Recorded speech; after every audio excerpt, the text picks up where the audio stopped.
Garda Whistleblower that there was serious impropriety in relation to the pursuit of drugs investigations. The other whistleblower has made, again, quite serious allegations in relation to what happened to him when he arrested a Garda for drink driving. They both say their careers have essentially been ruined, in effect, by bringing their concerns forward, and they did so around the time that there was a great deal of publicity in relation to the Maurice McCabe case, the John Wilson case, where they brought their concerns forward. So I suppose that it seemed emboldened them to bring their cases forward. They went into the process and made their complaints known to senior officers, and they claim after that they suffered as a consequence. So they went, in the case of the first whistleblower, he went to the Garda confidential recipient, the interim confidential recipient as it was at the time, last May, to Judge Patrick McMahon.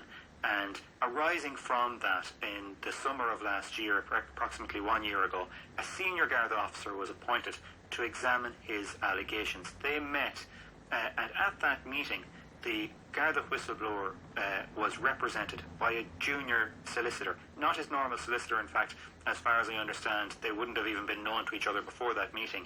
Now, very shortly after that meeting, the junior solicitor noticed that their LinkedIn page had been checked out, their profile had been checked out by the accused Garda. That flagged, raised a big red flag for them in terms of whether that meeting with the investigating senior Garda, which was supposed to be entirely confidential, whether there was a leak of information, and if that leaked, perhaps what else had leaked. So at that time, this is the summer of 2014, they wrote to the Garda Commissioner, Norín O'Sullivan, and they wrote to the Minister for Justice, Francis Fitzgerald, and they said they had serious concerns in relation to the potential that information had leaked from this confidential process back to the accused Garda, and that they then felt they could not rely on it any further. The Garda Commissioner's office wrote back to the first whistleblower in this case, and whilst, as I understand it, they didn't deal directly with the allegations made in terms of whether they accepted them or not, they said that if the Garda whistleblower wished, he could wait and he could engage then with a new process which was coming in at the time, which is in now, the protected disclosures procedure, whereby one goes to GSOC as opposed to the confidential recipient. So we'll park that for one moment. That's the first Garda whistleblower who raised those concerns about information leaking out from his investigation that was overseen by this senior investigating Garda.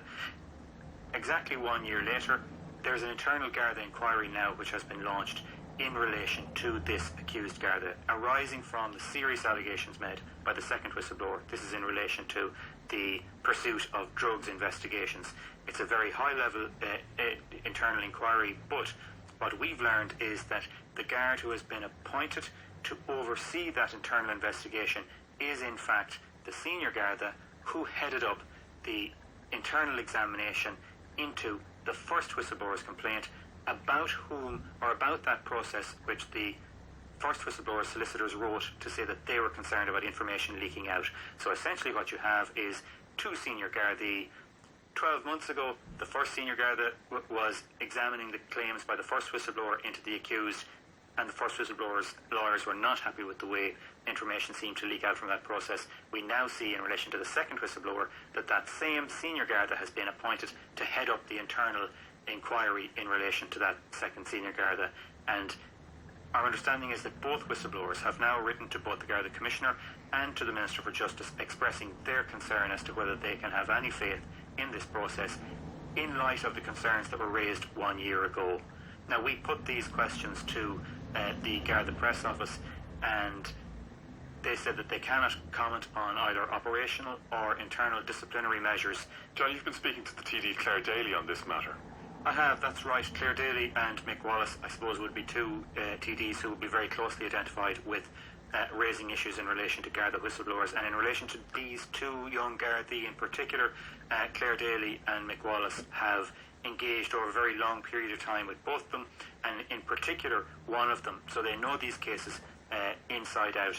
Clare Daly was quite well aware of a large amount of the background to this information. I put these issues to her and asked her what she felt the implications of this were for the reliability of the internal disciplinary process, and also either of these two Gardaí, or indeed other Gardaí, going forward with internal complaints in relation to governance and other issues in the force.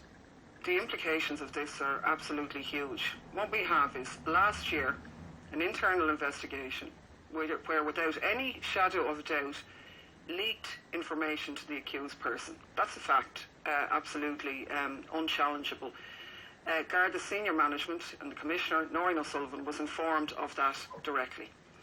What we now know is that almost a year later, that same individual has been appointed to carry out an internal disciplinary investigation and sanction into the very same person to whom the information was leaked previously. I mean, my God, you could not make this up in terms of the serious implications, and that the knowledge of this was at the very highest levels of the Gardaí. What possible justification could there be for this? It's two fingers to the two guards, one of whom has been out sick for a long time, the other who was in and out of work sick with stress, who've put their necks on the line, put their families on the line, if you like, and have been treated in this way. I mean, what it's saying is that the old boys network, even though there's two girls at the helm, is absolutely alive and well, and the same hierarchy is there defending itself. And all of the demands that were very live a year ago,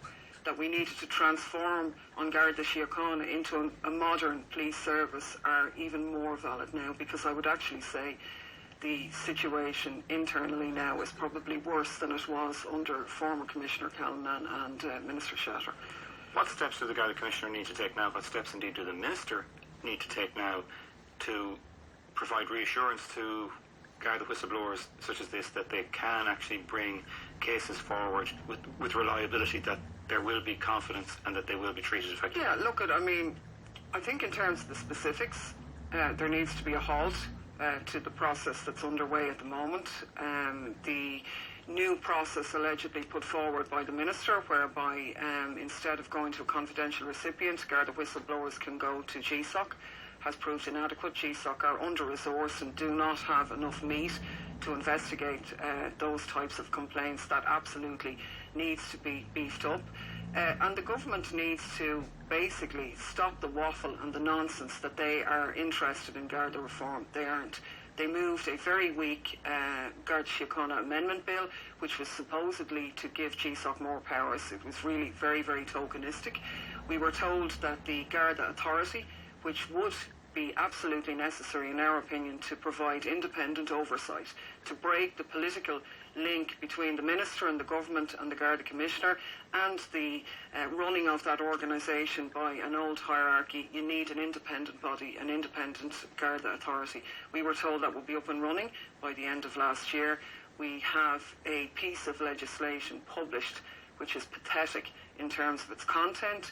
We have the government saying it's going to appoint the board. It's just going to be a talking shop and another fig leaf. We need to go back very much to the drawing board and look at what the experts in policing have told us in this consultation process that was underway over a year ago, when all of these issues were very dominant in the media. We need to revisit all of those issues and say that nothing has been done, and all of the points that were being called for now have to be implemented, including a very independently appointed, beefed up Garda Authority to deal with this. I think the system as it stands is irreformable with those who are at the helm now, and how could it be otherwise? I mean, when everybody was shocked at the conduct of Martin Callanan in at the Oireachtas committee, it was Norín O'Sullivan who was sitting by his side.